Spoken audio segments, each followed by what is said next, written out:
identité. C'est parfois dans le désert où Dieu vient éclairer nos regards. Il y a un moment de lumière qui arrive. L'Esprit de Dieu est déjà venu. Prière inspirée. Bienvenue sur Mahanaïm Broadcast. Ce qu'il nous faut pour accomplir ce pourquoi Dieu nous a appelés sur cette terre, c'est ce qu'on appelle l'onction. Étant cette capacité surnaturelle que Dieu nous confère, elle est indispensable dans la vie de tout homme, dans la vie de toute femme qui a un appel, qui a une vocation, qui a une mission avec le Seigneur. Ainsi, elle est définie comme étant la capacité surnaturelle qu'il nous est donnée en vue d'accomplir une mission déterminée. Ce qui revient à dire sans l'onction, l'accomplissement de la mission n'est pas possible. Comme nous l'avons dit dans notre broadcast de la fois passée, il y a des types de cœurs qui attirent l'onction. Ainsi, vous devez savoir que l'onction est sensible. Elle repose sur un cœur pur et humble.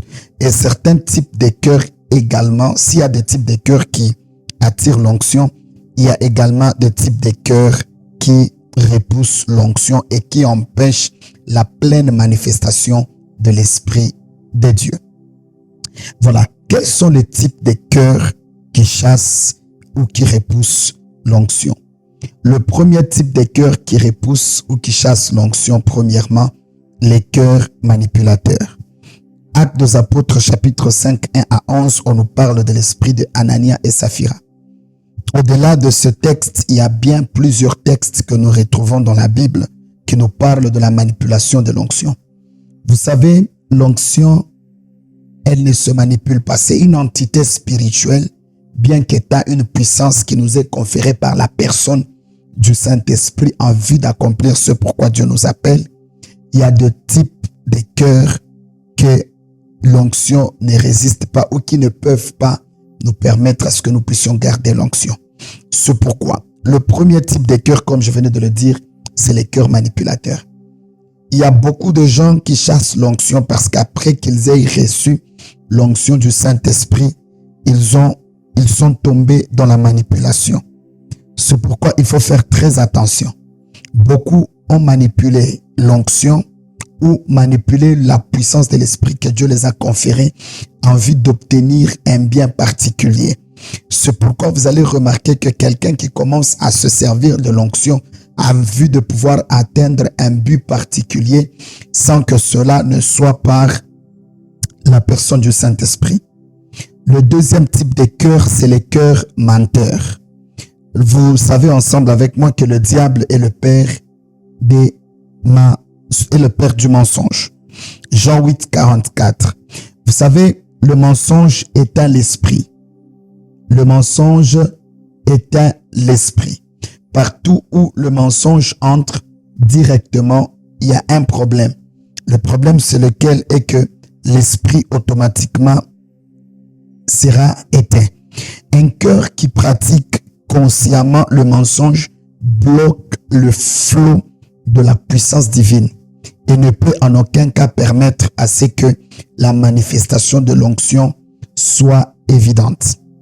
Troisième type de cœur qui repousse l'onction, c'est les cœurs orgueilleux. Ainsi, la Bible nous dit dans Jacques 4, 6, la Bible déclare: Dieu résiste aux orgueilleux, mais il fait grâce aux humbles. Vous savez, l'orgueil attire la résistance divine. Là où il y a l'orgueil, Dieu commence à nous résister. Vous remarquerez ensemble avec moi que le diable, qu'on appelle un ex-oin, du moment que le diable a commencé à vivre dans le mensonge, l'orgueil a commencé à pénétrer son cœur, la Bible déclare que c'est en ce moment-là que Dieu a commencé à le destituer. Parce que l'onction ne cohabite pas avec quelqu'un qui veut l'onction ne cohabite pas avec quelqu'un qui veut se glorifier lui-même. C'est pourquoi vous allez remarquer que l'onction fait en sorte que Dieu commence à vous résister. Et si Dieu commence à vous résister, pensez-vous que vous pouvez résister ou vous pouvez survivre? Pas du tout. Le quatrième type de cœur qui attire l'onction, c'est les cœurs rebelles. Ah oui, l'exemple de Saül dans 1 Samuel chapitre 5, le verset 22 à 23.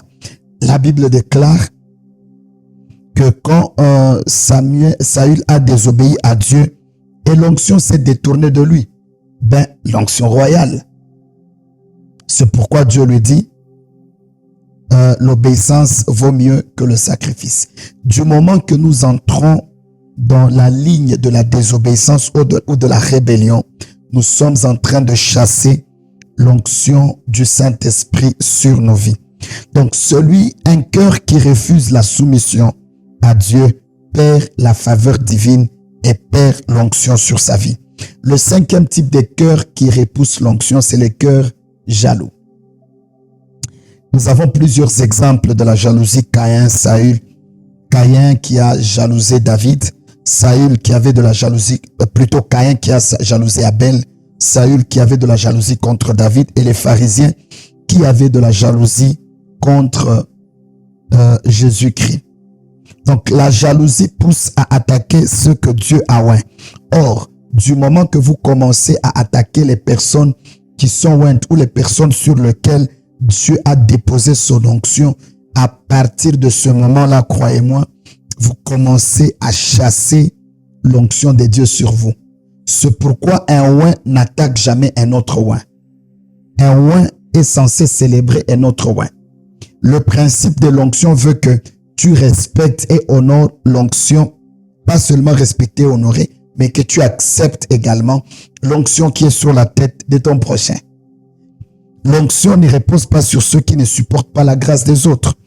Parce que ce qui nous amène souvent à la jalousie, c'est le fait que l'on commence à refuser, que le fait que l'on commence à repousser, c'est le fait que l'on commence à ne plus admettre ou croire ou encore accepter l'onction qui repose sur la tête de nos voisins.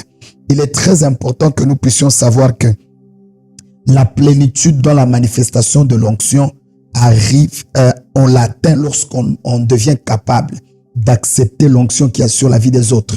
C'est pourquoi l'une des plus grandes écoles dans laquelle Dieu nous fait passer lorsqu'il veut nous amener à la hauteur, Dieu nous fait passer par cette école qu'on appelle l'école d'acceptation des autres, où on doit accepter la grâce que Dieu a déposée sur la vie des autres. C'est pourquoi il y a rien qui exige autant de maturité comme Dieu vous amène dans un environnement où la personne qui fait les mêmes choses que vous faites, mais c'est comme si on ne vous voit pas, on commence à célébrer quelqu'un d'autre. C'est quelque chose qui prouve vraiment notre maturité. Le 6e type de cœur, c'est un cœur divisé ou un cœur double. Jacques chapitre 1er, le verset 8, la Bible déclare « Un homme double de cœur est inconstant dans toutes ses voies. » Ah oui, déjà un homme qui est double de cœur, du fait qu'il soit inconstant dans toutes ses voies, cela fait en sorte que Dieu ne peut rien faire avec une telle personne. Parce que Dieu ne oint pas les cœurs qu'il ne possède pas en entier. Dieu cherche des cœurs entiers, pas partagés entre le monde et lui. Dieu ne peut pas oindre un cœur qu'il a en partie, mais Dieu oint les cœurs qu'il a en entièreté. C'est pourquoi il est très important d'avoir un cœur orienté vers Dieu et Dieu seul. 7e type de cœur qui repousse l'onction ou qui chasse l'onction, c'est les cœurs amers ou encore les cœurs rancuniers. La Bible nous dit dans Hébreux chapitre 12, le verset 15, la Bible dit « Veillez à ce qu'aucune racine d'amertume ne pousse en vous. » Vous savez, l'amertume empêche le flot de l'onction et pollue l'atmosphère spirituelle. Car le cœur, c'est ce qu'on appelle le filtre de l'onction. Tout ce que l'onction toute onction qui vient sur notre vie, avant d'être manifestée, elle passe par notre cœur. C'est pourquoi si vous avez un cœur pollué, ou encore vous avez un cœur amer, croyez-moi, l'onction qui sera sur votre tête ne bâtira pas ou ne communiquera pas la vie, mais elle va plutôt communiquer la mort. Le 8e type de cœur qui repousse ou chasse l'onction, ce sont les cœurs intéressés ou les cœurs cupides. Nous avons dans la Bible un homme qu'on appelle Géasi dans 2 Rois chapitre 5, le verset 20 à 27. La Bible nous dit de cet homme que Élisée avait refusé l'onction. Mais cependant que cet homme avait refusé plutôt les offrandes et le bien que Naaman lui avait amené. Mais cet homme de Géasi, il s'est contourné, il est parti à côté et il est parti récupérer. C'est pourquoi vous allez remarquer, bien aimés ensemble avec moi, l'amour de l'argent a détruit son ministère et plusieurs personnes sont tombées à cause de la cupidité, car l'onction ne cohabite pas avec la cupidité. Et je finis par dire que neuvièmement, les cœurs incrédules. Les cœurs incrédules, c'est un cœur qui empêche la manifestation de l'onction. La Bible nous dit dans Matthieu 13, 58, la Bible nous dit, il ne fit pas beaucoup de miracles à cause de leur incrédulité. C'est pourquoi je voudrais dire à quelqu'un, vous êtes un homme, une femme appelé à manifester l'onction de Dieu. Le temps est arrivé où vous devez comprendre quelles sont les attitudes des cœurs, quels sont les types de cœurs qu'il faut développer afin de pouvoir manifester l'onction. C'est pourquoi il est très important que vous puissiez comprendre que ces choses, ces types de cœurs, ce sont les cœurs qui repoussent l'onction. Je prie que Dieu vous donne le type de cœur qui va permettre à ce que l'onction de Dieu sur votre vie puisse être effective en fonction de la mission que le Seigneur vous a donnée. Ceci est la bénédiction que le Seigneur me dit de vous envoyer. Soyez bénis et grandissez dans l'onction.